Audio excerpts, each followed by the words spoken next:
Alrighty guys, it's General Maddox reporting here for Real News Australia, and we are here at the Brisbane protest against geoengineering and chemtrailing, and we're actually joined here by Matt MC, who's the organiser for the event.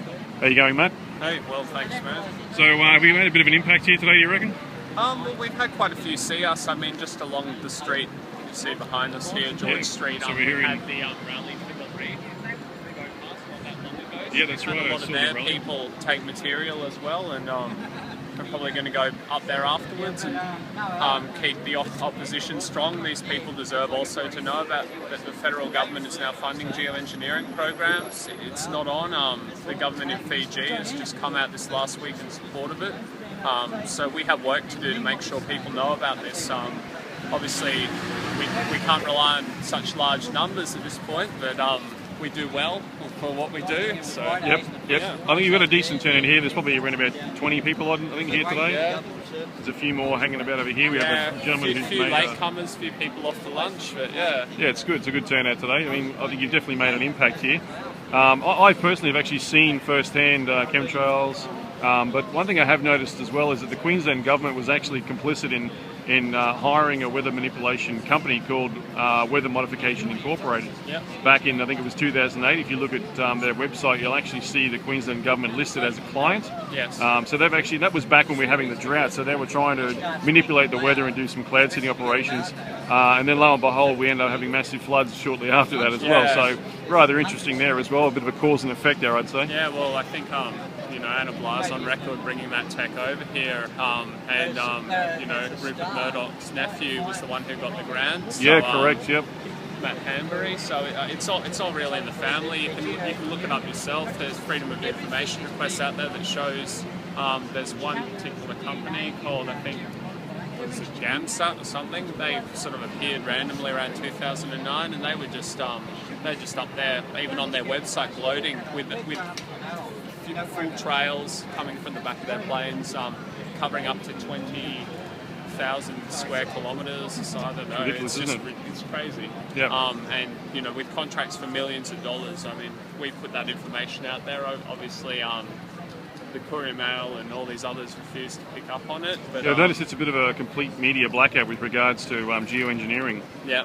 So there's only the alternative media like myself that are actually publishing it, and some other good sites around around the country as well. Conspiracy Oz and TOTT News. There's some others that'll put the word out there. Mentioned, it's mentioned in a positive light, but it can't really be put that way because even the geoengineering scientists don't support it anymore. David Keith's backed out on it. Ken Caldera has raised his concerns, as have so many in the public sphere now. Yet.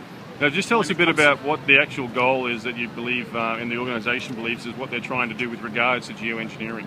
Well, I mean, obviously there's what they say they're doing and the overall agenda, which is a lot older, to do with the weather control thing that the US government... Using weather as a weapon. Yeah, and I mean, the future of that goes away from chemtrails and your sort of typical white redone jets for that sort of purpose. They, in their documents now, they say, UAVs, nanotech, self-defending balloons, this sort of thing. So this is only the beginning, really. If we don't wake people up to this, they're just going to keep going, and they will put those balloons and other things up there, drones, you name it. That's what we're going towards. So we're here today just trying to get basically those agendas banned. That has to be the sole purpose. We can't meet them halfway on climate remediation. Right. We can't say it's acceptable. It's not. I've heard that, I've done some research as well, and it seems to be that in regards to this so-called climate change, in inverted commas there, they're wanting to manage it using SRM, which is that solar radiation management. So from what I can see, that they're trying to basically block more sunlight hitting the Earth to cool the planet. Now, as crazy as that sounds, the science behind that is that's what the nanoparticulates are for, because that then basically creates more cloud cover. As you can see, it's pretty cloudy day today. No, not a chemtrail inside, which I thought was quite interesting. Beautiful day. A beautiful day today, yeah. The way it used to be. But this solar radiation management, yeah, that's right. So the solar radiation management is actually a bit of a black bag operation, I reckon, because it tends to almost shoot itself in the foot as well, because with regards to creating more cloud cover, correct me if I'm wrong here, but doesn't that actually make it warmer on the planet as well? Yeah, well, I mean, there's a fair few varying schools of thought, I guess, that because climate science itself, you know, for certain things, we don't know all the microphysical properties of all the aerosols. So that's one thing. That's so they're basically doing a do. test on us as well. They're experimenting at the same time as actually doing it. Basically, yeah? But we already know that over the last 16 years, there's 20% less sunlight hitting the Earth from all the industry in China and from these massive chemtrail programs. So, which is called global dimming, yeah? It doesn't matter if you even believe or not in this. That is a huge issue in itself. I mean, obviously it's fact both ways, but you know, if they're saying that the globe should be dimmed, it's already happened. They don't need to do this. Right. We can do better.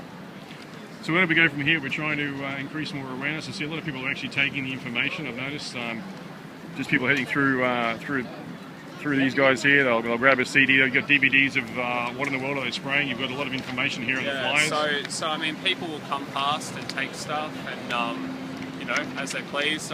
I guess it's about bringing more awareness because you know, what we're doing here in small numbers, we can't really advertise that well for in real life. So we just have to bring awareness to the people, and like other causes, like say Rally for the Reef today, or you know, the March Against Monsanto. Yeah, that was a good one too. Yeah, that was a good one. But the difference is that people have heard these facts, and they've heard them for quite a while now, and they know what the go is. Right. So a lot of this happens on hard task. Yeah. A lot of this does happen over social media as well. I noticed the event was organised via Facebook, and you've got a good Facebook page as well. What's the Facebook page? So Australians Against Chemtrails is the main, you know, largest Skywatch page for the country, and that's also hooked up with the New Zealand lot. There's also an Australian and New Zealand Geo-engineering Protest Facebook page. Excellent.